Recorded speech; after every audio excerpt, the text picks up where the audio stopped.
la cova de Saigo la més accessible del conjunt de cavitats subterrànies de Cala Blanca. La seva obertura és un projecte llargament esperat pel seu valor espeleològic. Per això s'ha habilitat un recorregut dins de la cova de 110 metres que finalitza en aquest llac espectacular. La intenció del Consell, si la situació sanitària ho permet, és obrir a les visites la cova de Saigo al mes de març i durant les primeres setmanes fer jornades de portes obertes amb entrades gratuïtes.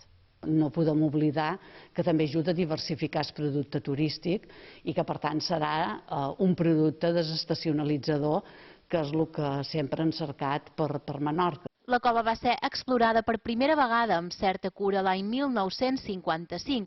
Successives intervencions la van anar degradant i aquests darrers 4 mesos s'ha acabat de posar a punt l'interior i l'exterior amb una inversió de 356.000 euros.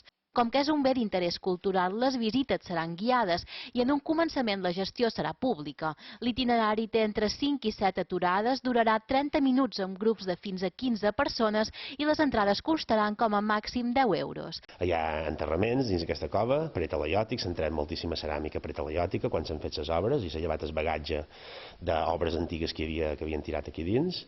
I després també hi ha l'època dels anglesos, segle XVIII, que aquí dins hi ha d'haver tropes angleses també, hi ha inscripcions d'antics soldats. En un futur el Consell té la intenció d'obrir també al públic la cova contigua que es va descobrir fa pocs anys i també la de Namegaré.